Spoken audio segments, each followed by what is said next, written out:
My project is a bat project on Alderney, and the main goal is to learn more about the bats, because at the moment we don't even know how many species we have. So we wish to learn which species are present on Alderney and which areas are most important for the bats.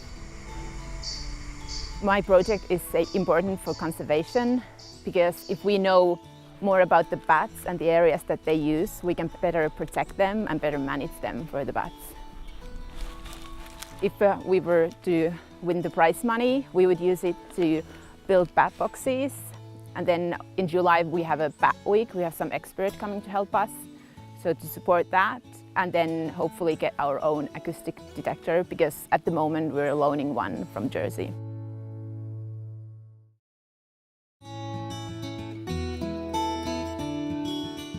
Our project is about making wildlife garden. It was someone else's garden, but very overgrown. And we've planted seeds, ponds cleared. We made our little bird feeders up there, plants.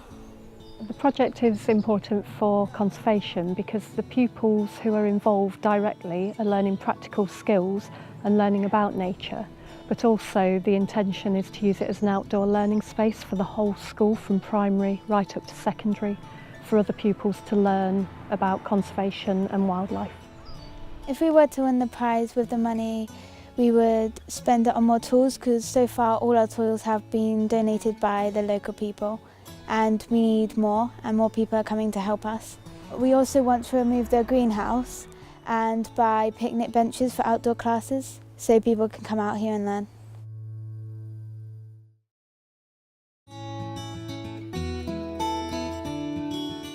Plastic Free Guernsey was established in order to help educate people on plastic consumption and reduce the plastic consumption in their lives. It's expanded from that, and it's been 2 years in the making now, so it's come on a long way. Anyone who's seen Blue Planet or listened to David Attenborough talking over the past couple of years will have seen the effect of plastic on our climate, on our waters, on our nature. It's hugely important, and it's not just what we see on the surface and on our beaches, it's below the surface as well.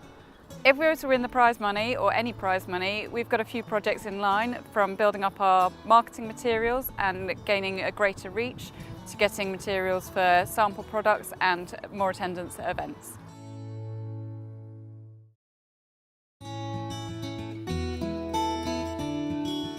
Our project at Little Bears is basically based on educating the children about conservation and how we could bring it here to our setting, both to help wildlife come to our setting, but also to extend it out into our families as well, you know, at home, how they can be helping as well in conservation.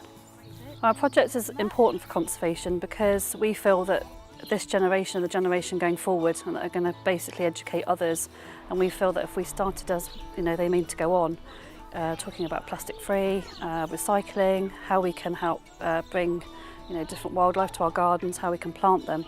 We feel that now, if we get it in now, they'll take it off with them, and hopefully we'll go into the future and help conservation on the island. If we won the prize money, we've actually asked the children how they would like to, you know, to use it as well. They're very passionate. We've got lots of bird life here, so we decided we would like to invest in some binoculars for them to bird watch, a small bird hide as well, and actually just put it back into extra planting for our pollinator patch, and just increase the amount of educational resources that we can also provide them.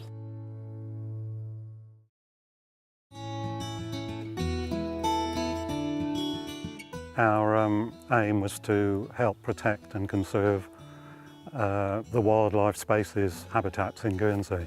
So we produced this book, which sold really well, but we thought we'd take it a step further and see if we could acquire a field, which we were lucky enough to do. Does it matter if the world's wildlife disappears? We think it does. We think the world won't survive without all these different species. And if our little insignificant field can make a difference, it might help other people to do something similar. If we were to win the money, the field is in need of new hedgerows, hawthorn, blackthorn and hazel, and every couple of years needs to be reseeded, and that would be a big help towards that.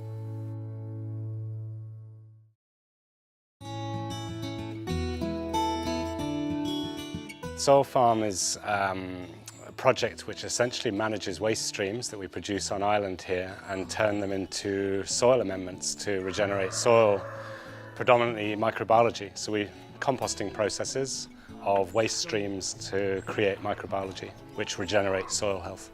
Creating healthy soil is fundamental for conservation in that you could argue there's no conservation possible without healthy soil. We all rely on it, whether we're flora, fauna. All animals need plants and plants need soil, and the chemical systems we've employed break those cycles. We're working hard to regenerate soil health, which underpins plant growth and therefore animal life, and I'm pretty sure that none of us will be here without it. What we would look to do with any funds, if we were lucky enough to win, is to invest in a food forest in our chicken systems to create the natural environments where chickens normally dwell, create the fruit that we can add to the egg byproducts of our system, and I think also potentially investing in some more training.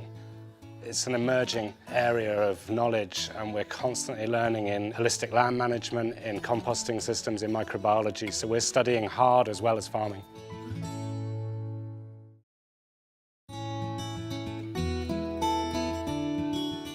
Channel Islands over recent years has become a bit of a biodiversity hotspot, especially for cetaceans. But we know so little information about these animals, and my project is all about answering all the questions on the dolphins over here. We want to know why they're here, where they're from. We're going to be using public input and citizen science to find out those questions.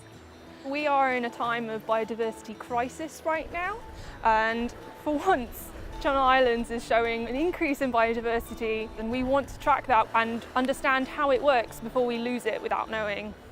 If we were to win the prize money, we would want to use it for publicity. We want to use it to engage the public in talks, to bring on volunteers and educate them, even getting someone over from the UK to help run observation courses. We also would love to buy equipment, and if we were able to run boat field days, then we could go out to parts that maybe aren't explored so much and find some cool cetaceans.